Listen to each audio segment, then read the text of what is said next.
We got to talk about Mac McClung, who announced today, we're recording this on Monday afternoon, Mac decides that after putting his name in the transfer portal, when Chris Beard left for Texas, and we certainly thought, the two of us, and I don't know if the world at large thought this, but we thought, he's probably going to Texas. He's probably following his coach to Texas. Maybe Mac thought that. And Chris said, you know what? We're good here, Mac. You've served your purpose to me. Whatever it was, Mac McClung pulls his name out of the transfer portal.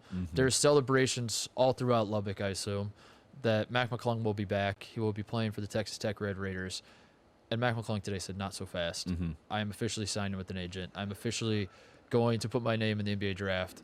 And it's an end of an era. It's the end of a Mac McClung era. Mac McClung said, I think it's time I go all in. And that's what, we wanted him to do from day one when he got to Georgetown, when he was playing for Patrick Ewing. And then he goes and plays for Chris Beard. He has a great season. You mentioned Texas. He had a game winner against Texas this year. So there was a little bit of, can he really join, the Longhorns after this, long, laborious relationship that they had for 3 months. But I think the answer was yes, by the way. I think it was yes. I think if you've paid attention to what's going on in college basketball, throw out everything. That you've ever thought about.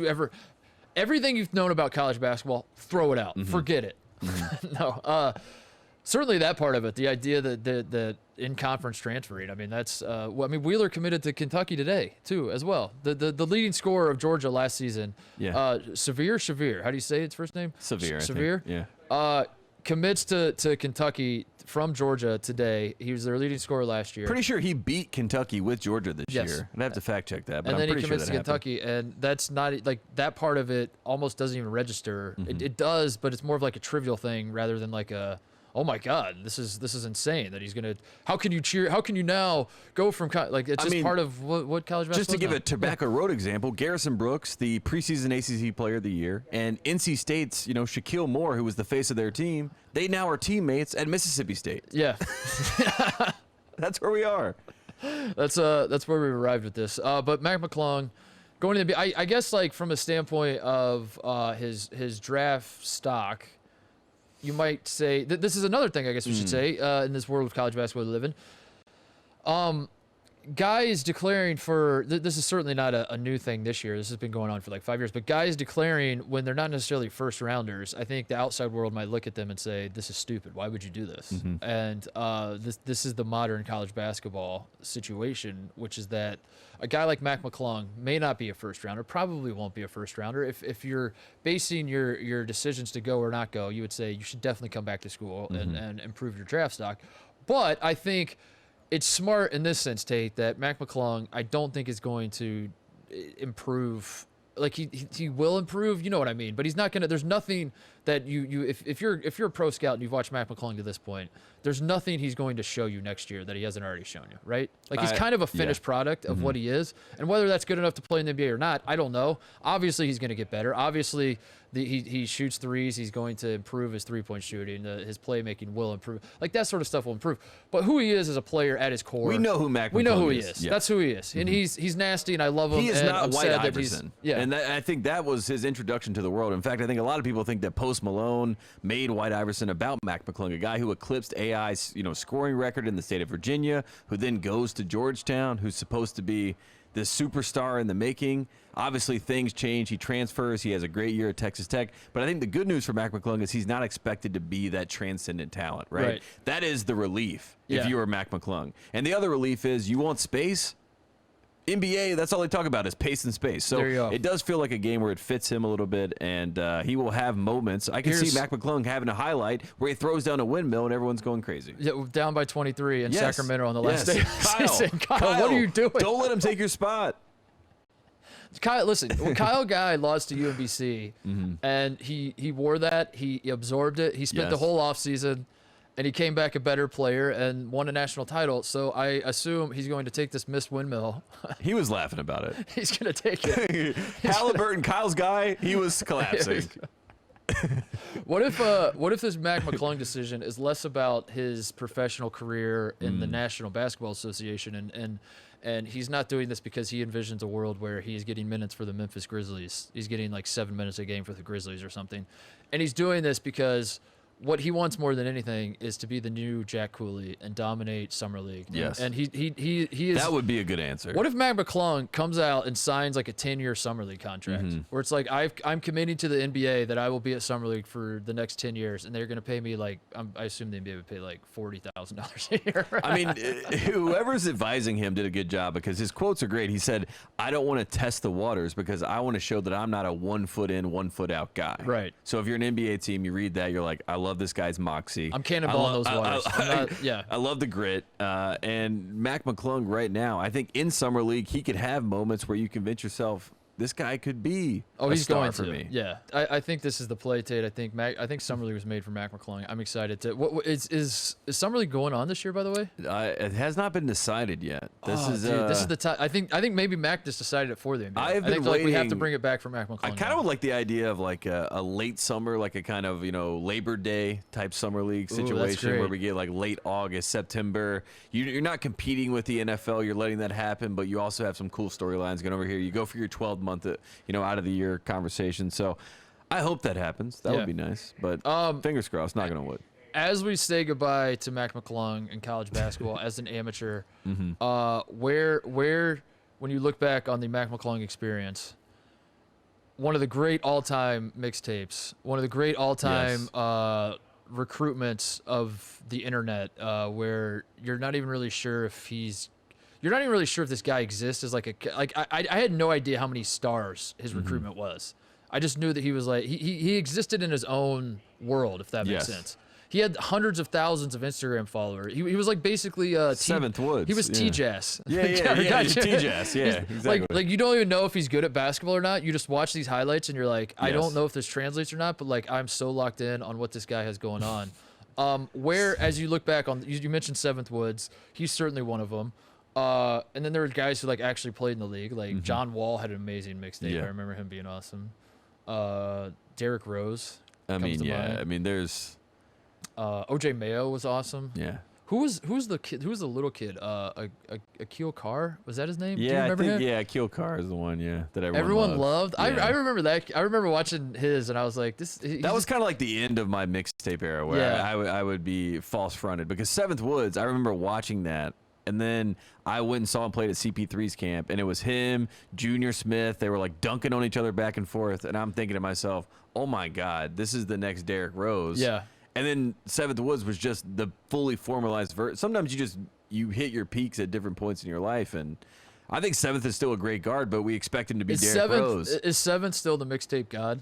I don't know how you frame it, but like I mean, the Hammond jersey. Like when I think of a mixtape in my mind, and I was like coming out of high school at that point, so it wasn't like one of the earliest ones I saw. I mean, I remember. I mean, I played against John Wall in middle school. He was dunking. Are you in the mixtape? No, I hope not. You're like the Zion thing where the kids clapping in Zion's face. We were playing Word of God, and you're just like, man, these are God's army right here because they're throwing alley. He and CJ Leslie, you're like, this is unbelievable. But in general, I think like Seventh Woods somehow, because like the younger kids, like the Gen Z, whatever we call them, they know Seventh Woods too. Yeah. They like look at him as if he's like LeBron. Right. Like I'm just hoping I can pop off like Seventh Woods did. So Seventh Woods is like he will always be a legend in my mind just for the mixtape alone. Exactly. Yeah. Like, he's going to come back to South Carolina, by the way. He will be back in college basketball. Oh, that's good. The rumor, at least. That's so good. Not confirmed. So where does Mac McClung rank amongst all those in terms of like as fast forward 30 years and you say the name Mac McClung and you're an old man, you're like, whew, how hard of a whew. Sit down, youngins. Let me tell you about this kid. I remember when he was wearing the Iverson jersey and cocking back dunks and the fate. Like I went back, by the way, and I watched one of the mixtapes from high school. It wasn't just the plays. It wasn't just that he was crossing dudes up and hitting step back threes and dunking on people. Yeah. He was such a character, man. Yeah. Like he still is. We know that, and he's gonna be awesome. We're gonna follow his toned program, it back a little bit. He's toned it back. Like he's getting a little more professional, whatever. But like he did a lot of the Russell Westbrook, that video where he's like, who is this guy? He was doing that a lot. His theatrics were so good. Like that man was made for. He was White Iverson. He was White Iverson, dude. He was like made stepping over people. If you could make a perfect specimen for like what will grab my attention in a mixtape, it was Mac McClung. And so for that reason, I'm gonna answer my own question first before I let you talk. No, please. He might be number one for me, for like the mixtape experience of watching this and just being like, I don't even know if this guy is going to play meaningful minutes in college basketball. I don't know if he's going straight to the pros. I don't know if he's like a mid-major level recruit. I have no idea. I know I love him, and I'm going to follow him wherever he goes. That's what I decided when I was watching Mac McClung in high school. It's not like a Julian Newman. Isn't that the kid's name? Yeah. It's not like one of those situations where you're like, you saw him when he was... That's what I thought Akil Carr was. He's like more Julian Newman. Exactly, and you expect this person... I mean, T-Jazz is kind of in the Julian Newman world. I guess Newman's better, but you never know where they were going to be recruited. At least with Mac, I remember... Once I saw he got offered by like Georgetown and some of these other Virginia, some of these other schools, I kind of realized that he was for real. Then he broke AI's scoring record. Yeah. We care about state scoring records here. We're high school basketball fans. So when he did that, I knew he was legitimate. The only thing that I will say is I wish that the Georgetown iteration of Mac McClung, I wish that would have panned out, because I do think then I would have a lot more reverence for the situation, because the kid that broke Iverson's record then goes to Iverson's alma mater, balls out. Like if he won the Big East tournament, it was Mac McClung leading this year, then to me Mac McClung is I'm talking about him, like, and going, kids, take a seat. Let me tell you what Mac McClung did.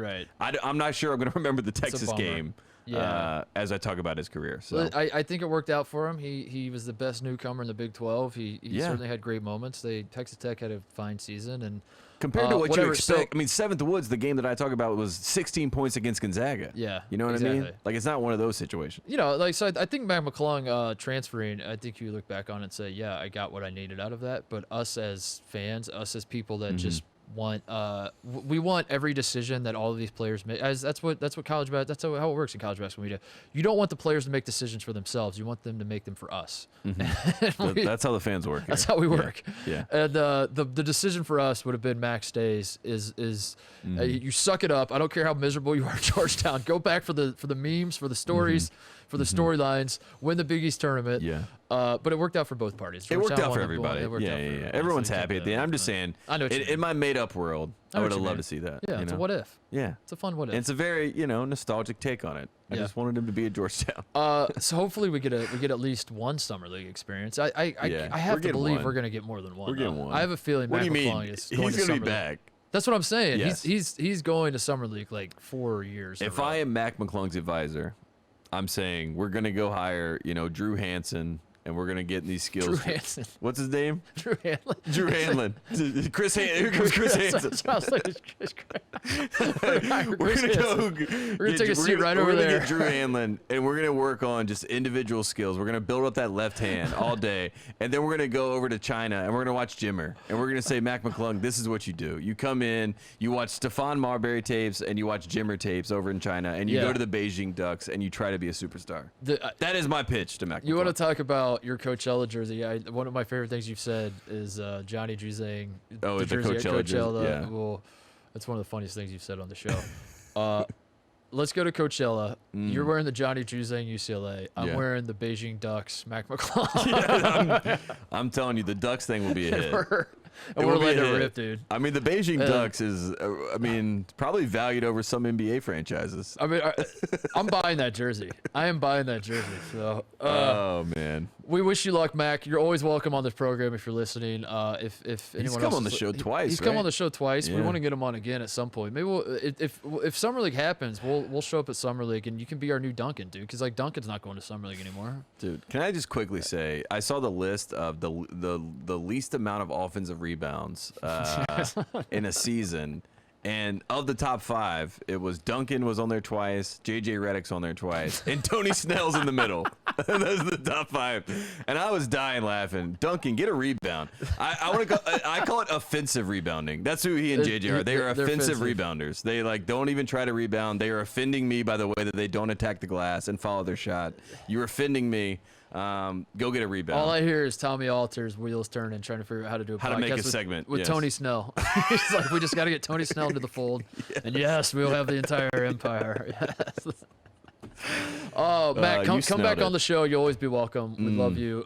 God bless you for what you brought to amateur basketball for your run, and now go make some money and sell some Beijing Ducks jerseys. 730,000 Instagram followers. That's in every article I saw about Mac McClung going to the NBA. I don't know why that matters, but congratulations, you did it.